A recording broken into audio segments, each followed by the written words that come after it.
Welcome to my hangar. Today we're talking a little bit about headsets.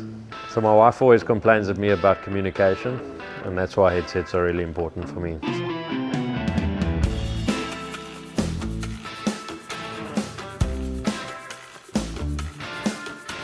It's important to stay in communication with other aircraft. It's good to protect your ears. It's also cool on long trips to be able to listen to music. And if you're doing a lot of flips, it obviously takes a little bit of the pressure and the tension off the pilot, that you don't have like static noise in the background. So yeah, my wife's always right.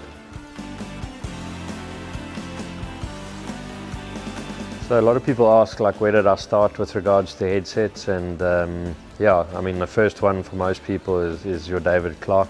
It's what my dad chose to use when he was flying competition. And they sort of had this like quirky cloth thing that wrapped around your head, so in negative G it didn't come off your head. So I think most people would have started at a David Clark.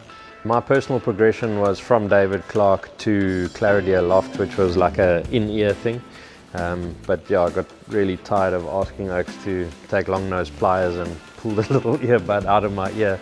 So yeah, it became quite finicky as well. It's a really cool headset, but it didn't work well for me, unfortunately. I witnessed a bird strike when I was at a championship, and yeah, the bird actually penetrated the glass, and that sort of changed my mind about the whole headset thing. If you do have to have a bailout, it's better to have your head protected if you lose a canopy, or alternatively, if something penetrates and comes through the canopy, it's much better to be wearing a helmet. And when I saw that, yeah, that was sort of the transition for me. This is my first helmet. You can see it's quite South African-y with my Air Race number on it. So when I started racing in the Challenger Cup at Red Bull Air Race, this was the helmet that I had. I had it repainted in the South African colours, proudly South African obviously, and with my race number on it. And yeah, so this was my first MSA Gallet helmet that I used, and this one unfortunately didn't have any Lightspeed inside it. That only came later. It was a requirement with Air Race to have an emergency bailout, so we would plug it in, and in the event that you had to bail out, this would detach from the aircraft, and then the visor was good for up to 200 knots.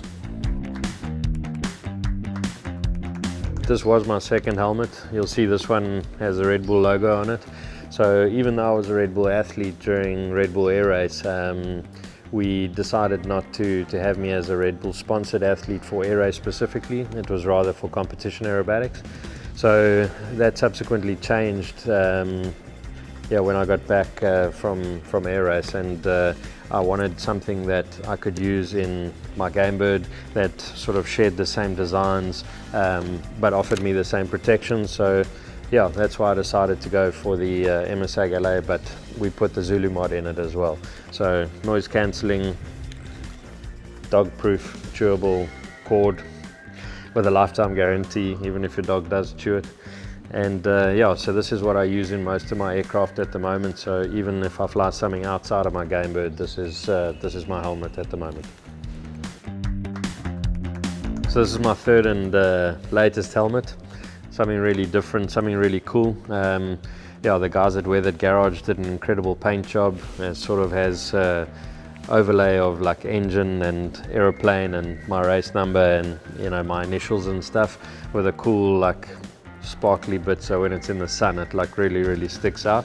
So yeah, Lightspeed assisted us with MSA Gallet and obviously the local agents at Century Avionics to put this together. So you'll see it's got the emergency bailout, it's got the Zulu 3 with the same cord as well, so like really pretty much brake proof, and yeah, keeps me safe and gets to listen to cool music when I travel. I like it. So when I do flips, this is what my passengers wear. It's a Lightspeed Zulu 3, really strong cord, as I said. Parts are easy to change. These little earmuffs come out and you can replace them literally like 2 seconds. They're available from Century or from Lightspeed direct. To be blatantly honest, when I do competition aerobatics these days, because the Gamebird has such a high flick speed and I quite enjoy flicking at that speed. I actually fly with one of these with a securing headset that goes underneath my chin and just stops the headset from departing my head. I struggled a bit with, especially when I moved from the Sukhoi onto the Game Bird, that yeah, the rotation speed and the abruptness of the flicks was actually starting to hurt my neck with the helmet.